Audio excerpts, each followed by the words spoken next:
Good evening dear student. आज के इस क्लास में हम कक्षा 10 के पोएट्री के तीसरे अध्याय ए टाइगर इन द जू इसका अध्ययन करेंगे। इसके कंपोजर हैं लेस्ली नॉरिस। सबसे पहले हम इस टाइटल का अर्थ समझ लेते हैं।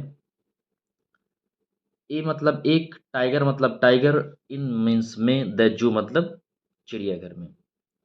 एक टाइगर जो चिड़ियाघर में है, कवि इसी का वर्णन करते हैं। इसी के बारे में ये कविता है। कवि ये कल्पना करते हैं कि एक टाइगर चिड़ियाघर में है तो वह कैसी स्थिति में है, और अगर वो जंगल में होता तो किस स्थिति में होता।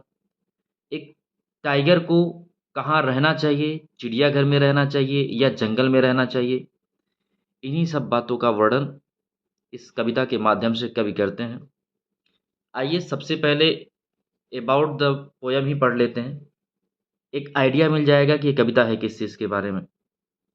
The poem written by Leslie Norris, वह कविता जो लेस्ली नॉरिस के द्वारा लिखी गई है। एक्सप्लेन्स वर्णन करती है, बताती है the agony and helplessness of a caged tiger, पिंजरे में बंद टाइगर के असहाय स्थिति और दुख का ये कविता वर्णन करती है।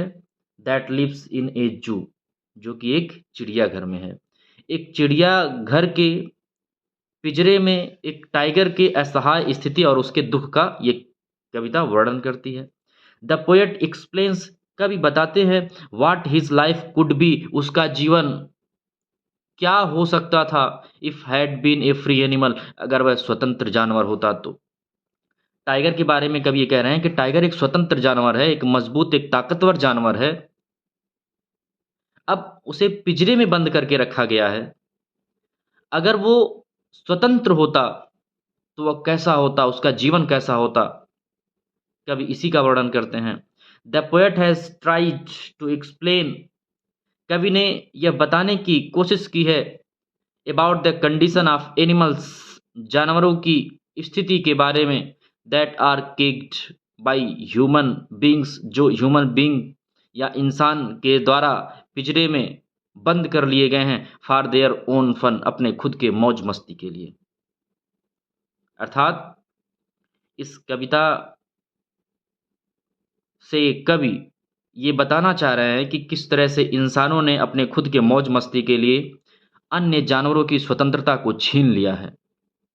जबकि in this world everyone is free, इस संसार में हर कोई स्वतंत्र है, चाहे इंसान हो या फिर जानवर।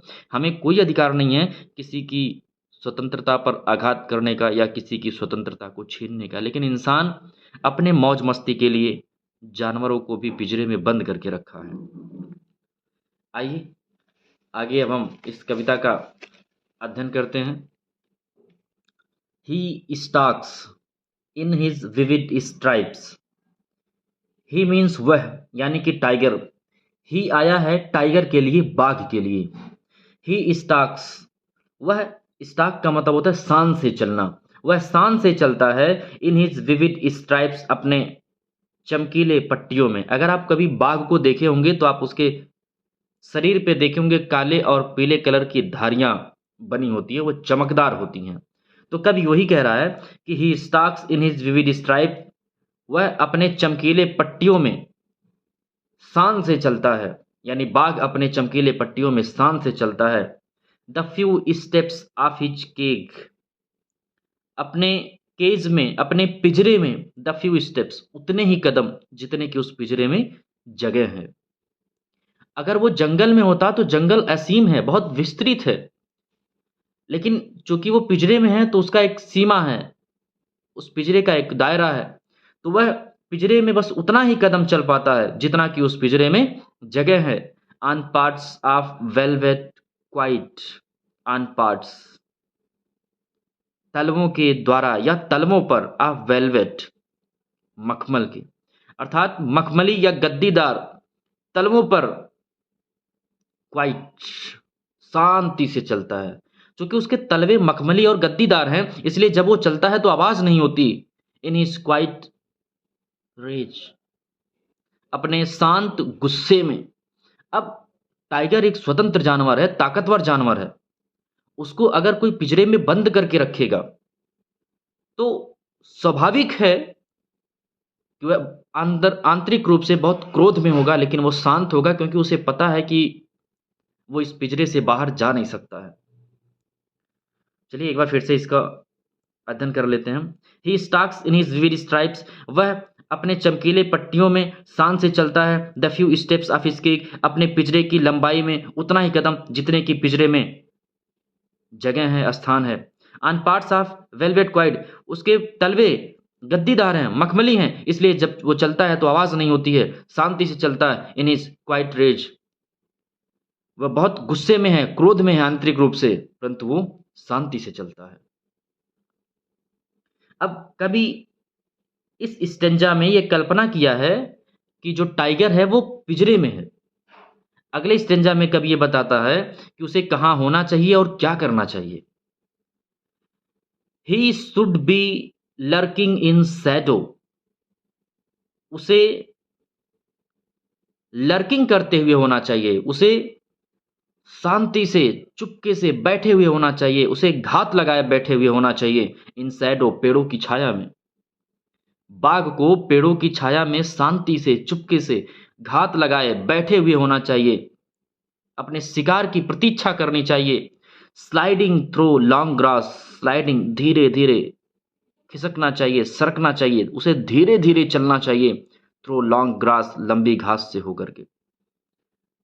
अगर आप कभी टाइगर को वास्तव में या फिर किसी वीडियो में शिकार करते हुए आप देखे होंगे, तो जो टाइगर होता है वो पेड़ों की छाया में या फिर घासों के बीच में शांति से बैठा होता है। जब शिकार उसके सामने आता है तो वह धीरे से सरकता है, उसके बाद जब उसके पास पहुंचता है तो बहुत तेज छलांग लगाता है। कब इसी स्थिति का वर्णन करते हैं। कब ये कहते हैं कि he should be lurking in Shadow, उसे पेड़ों की छाव में घात लगाए बैठे हुए होना चाहिए, चुपके से बैठे हुए होना चाहिए। स्लाइडिंग थ्रू लॉन्ग ग्रास, लंबी घास से होकर के उसे सरकना चाहिए, खिसकना चाहिए। Near the water hole, water hole की तरफ। Near water hole, water hole के पास, यानी जलाशय के पास। वेयर प्लम्प डियर पास, जहां पर मोटे तगड़े तंदुरुस्त स्वस्थ हिरन पास आते हैं।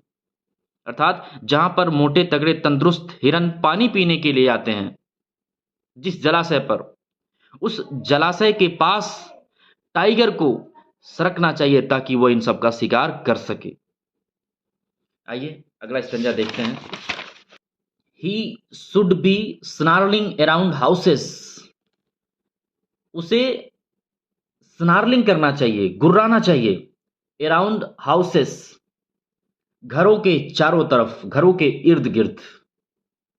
एट द जंगल्स एज, जंगल के किनारे जो घर हैं उन घरों के इर्द गिर्द एक टाइगर को गुर्राना चाहिए।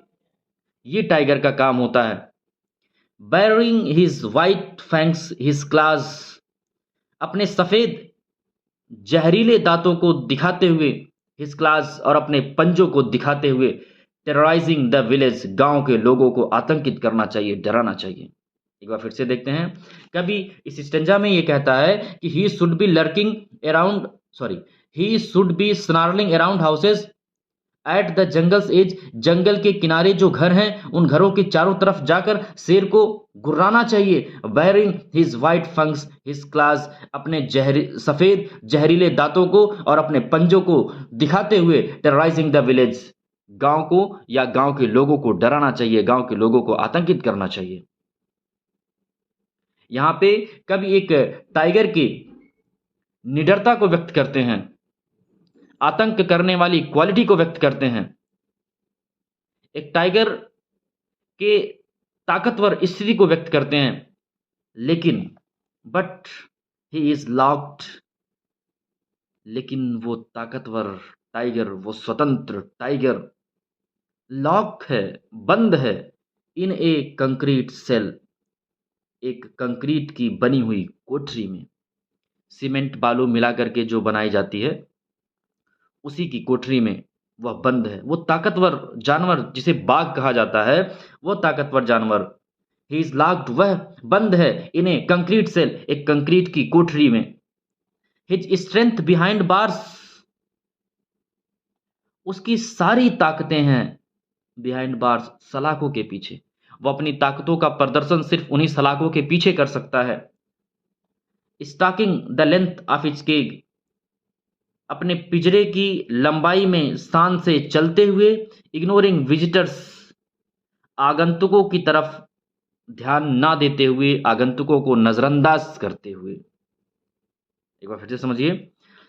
इग्नोरिंग विजिटर्स, आगंतुकों को नजरअंदाज करते हुए। जो लोग टाइगर को देखने के लिए चिड़ियाघर में जाते हैं वो उनकी तरफ ध्यान नहीं देता है, इग्नोर कर देता है, नजरअंदाज कर देता है। तो इग्नोरिंग विजिटर्स, आगंतुकों को नजरअंदाज करते हुए। Stalking the length of his cage, अपनी पिंजरे की लंबाई में शान से चलते हुए। हिज स्ट्रेंथ बिहाइंड बार्स, वह अपनी ताकतों का प्रदर्शन सिर्फ सलाखों के पीछे कर सकता है। ऐसा नहीं है कि जो लोग चिड़ियाघर में उसे देखने के लिए गए हैं वो उन पर छलांग लगा सकता है, क्योंकि वो सलाखों से बाहर नहीं आ सकता। जो लोहे के राट बने हुए हैं उनसे बाहर वो नहीं आ सकता है। But he is locked in a concrete cell, क्योंकि जो है वह कंक्रीट की बनी हुई कोठरी में बंद है। आइए इस कविता का लास्ट स्टेंजा देखते हैं। He hears the last voice at night, कवि कहते हैं कि वह हियर्स, सुनता है, द लास्ट वॉइस, अंतिम आवाज, एट नाइट, रात को, वह रात को अंतिम आवाज सुनता है। द पेट्रोलिंग कार्स, गश्त कर रही कारों का। कार में बैठ करके लोग रात में चिड़ियाघर में निकलते हैं ये देखने के लिए कि कोई जानवर किसी दूसरे जानवर को तो नुकसान तो नहीं पहुंचा रहा है, या कोई जानवर भाग तो नहीं गया, या कोई खूंखार जानवर पिंजरे से बाहर तो नहीं निकल गया। ये देखने के लिए लोग जाते हैं कार से। इसे पेट्रोलिंग कार्स कहते हैं, गश्त कर रही कारों का। अर्थात he hears the last voice at night, वह सुनता है आखिरी आवाज रात को, वह रात को आखिरी आवाज सुनता है। द पेट्रोलिंग कार्स, गश्त कर रही कारों का। And stairs with his brilliant eyes, and और स्टेयर्स, घूरता है, देखता है, विथ हिज ब्रिलियंट आइज, अपने चमकदार आंखों से। टाइगर अपने चमकदार आंखों से देखता है एट द ब्रिलियंट स्टार्स, चमकदार सितारों पर या चमकदार तारों को। टाइगर अपने चमकदार आंखों से चमकदार तारों की तरफ देखता है। तो ये कविता यहीं पर खत्म होती है। आज के लिए बस इतना ही, फिर मिलते हैं हम अगली क्लास में। तब तक के लिए wish you all the best and जय हिंद।